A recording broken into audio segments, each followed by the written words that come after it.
Hello everyone, welcome to the next lecture in digital logic design, specifically Boolean algebra. So today we are going to discuss about gate level minimization. This is the first lecture in this section.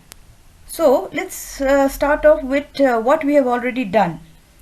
So first we have already seen is we have looked at what are Boolean functions, and we have discussed what are its forms. So we have seen the standard form of representing a Boolean function and the canonical form, and we have also discussed the conversion between the forms.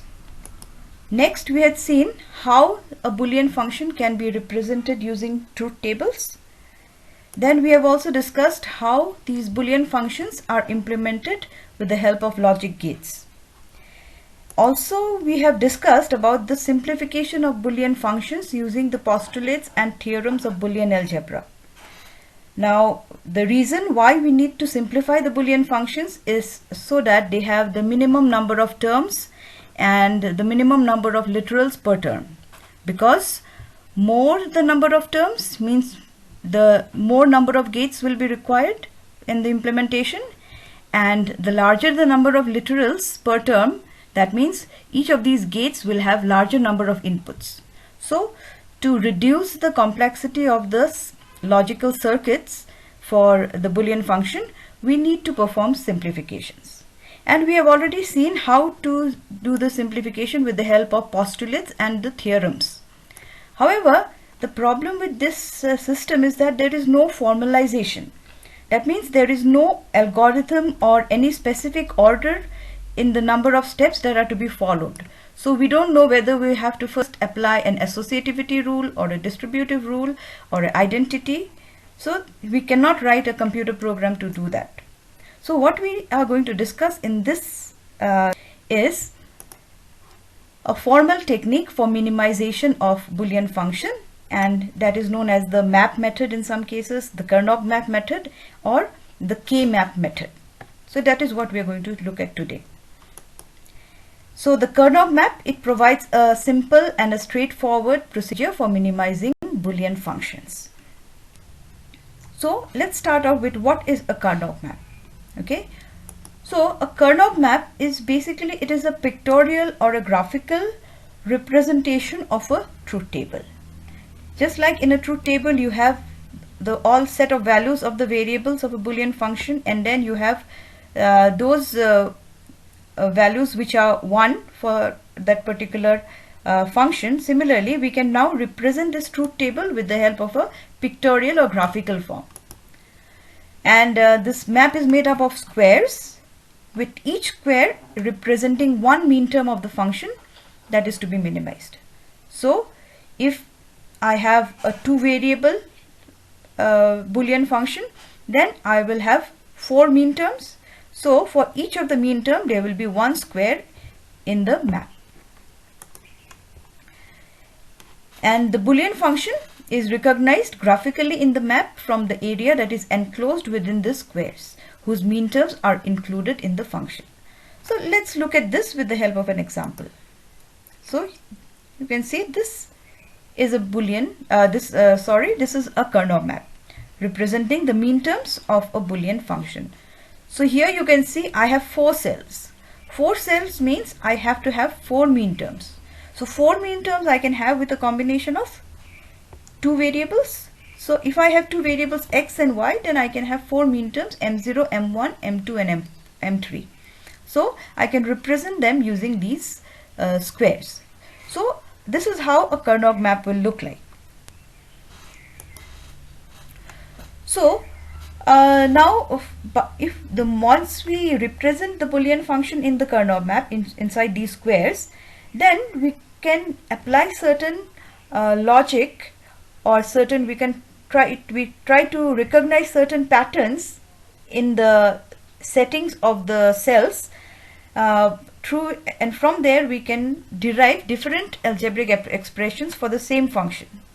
So different patterns will be there, we'll try to recognize, and then each of these patterns will give different representation of the same function. and the one which has the least number of terms and the least number of literals can be selected as the minimized or the simplest form of the same function. And this will always be in the sum of product form or the product of sum form. So mean term, sum of mean terms, or product of max terms. So now these Karnaugh maps will be for different variables. You will have different size or different number of cells in the Karnaugh map. So if you have n variables, then you will have 2 to the power n cells. One cell for each mean term of the function. So if I have 2 variables, I will have 4 mean terms. So that means I will have 2 to the power 2, which is 4 cells. If I have 3 variables, I will have 8 mean terms. So for each mean term I will have 1 cell. That means I will have, my Karnaugh map will have 8 cells. So this is an example of a 2 variable map. So as you can see here, I have 4 cells here. Along the rows you can see that this is divided into rows and columns. So along the rows I am giving the value variable x, and along the columns I have the values for the variable y. So x, as you can see, has a value 0 here for the first row and a value 1 for the second row. Similarly, y has a value 0 for the first column and a value 1 for the second column. So as a combination of these values, you can see for the first cell here, you can see x has value 0, y has value 0. So it will represent x dash, y dash, because in the mean terms x value 0 means x prime, y value 0 means y prime. So x prime, y prime. Similarly, for the second cell out here, x is 0 and y is 1. So row 0, column 1. So x dash y. Here y is 1, so it is unprimed. Similarly, for the third cell, I have x value is 1, y is 0, so I have x y dash. And finally, I have x is 1 and y is 1, so I have x y. Now if you look at this, you can see that isn't this x dash y dash the mean term m0? Isn't x dash y the mean term m1? X y dash is the mean term m2 and x y the mean term m3. So that is why we say that each cell will represent one mean term. So the first cell, first row, first column, m0, first row, second column, m1, second row, first column, m2, and second row, second column, m3. So here we have a 2 variable Karnaugh map. Now there is no reason why x has to be for the rows and y has to be for the columns. You can write it in the opposite way also, it will be equally correct. So here you can see I have a function xy, function f is equal to xy. This is the truth table for it, x and y, and this is f. So xy means the function f is equal to xy means for all these values are 0. For xy means this x is 1, y is 1, so f is 1. So how to represent this using the Karnaugh map? So this is mean term, the first one, this is mean term m0, m1, m2 and m3. So m0 is empty, m1 is empty, m2 is empty, but m3 here is a 1, so we put a 1 in this cell. So this represents the Karnaugh map for the function f is equal to xy. So for this we put a 1 here. Next, another function, 2 variable, x dash y plus xy.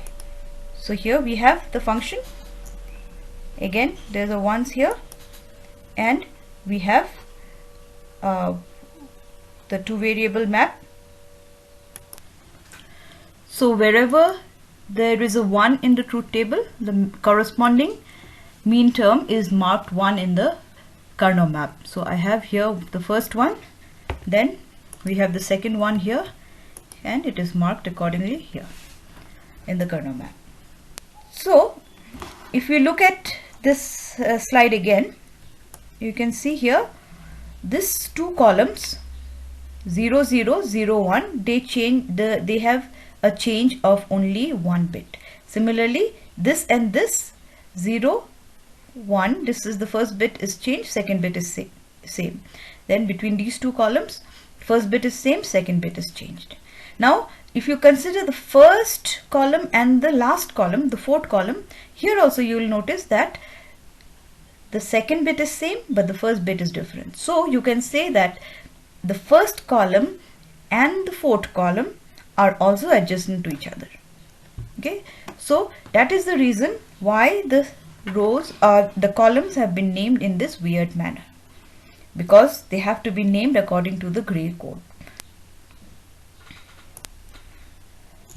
So this was our 3 variable Karnaugh map. So you can see now why this gray code we are using, just one justification for it. You can see this term which is highlighted, x dash y dash z, and we take an adjacent term, say this one, x dash y z. So since here they belong to the same row, so they have the same value for x, 0. That is why x dash here and x dash here. And for the columns you can see that they are adjacent to each other, so they differ by how many bits? They can differ by only 1 bit. So that means two adjacent mean terms differ by the value of only one variable, and that one variable you can easily take out. During the simplification process we will see that. So two adjacent cells, the mean terms will differ only by one variable. So you can, as you can see here, x dash y dash z and x dash y z, they differ in the one variable which is y. They have same value for x and they have same value for z, but they have different values for y, which is in one it is 0 and the other it is 1. So in the same way, just how we had filled up a 2 variable Karnaugh map, we can fill up the 3 variable Karnaugh map also. So like say this function f of 3 variables x, y, z, it is the sum of the mean terms 2, 3, 4, 5. So we will fill up the ones with a 1. You don't need a truth table to fill it up from here directly. So mean term 2, so mean term 2 is here, this is mean term 2, put a 1 here. Then 3, for 3 this is mean term 3, for 4 this is mean term 4, and for 5 this is mean term 5. So these are the ones. So this is the Karnaugh map for this particular function f. So one problem here, so you have to find the Boolean function for this Karnaugh map. Okay, so here I have ones in M3, M4, M7 and M6.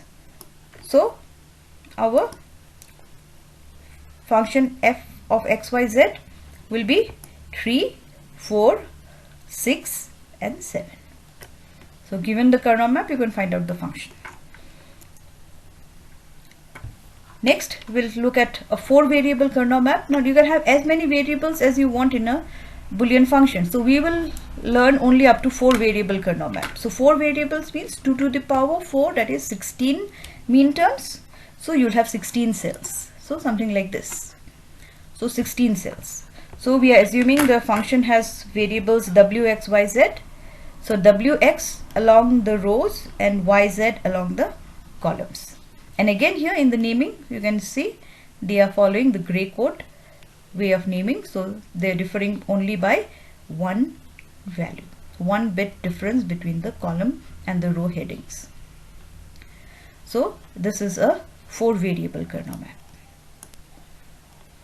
So you can fill it up in the same way as we have filled up any other Karnaugh map.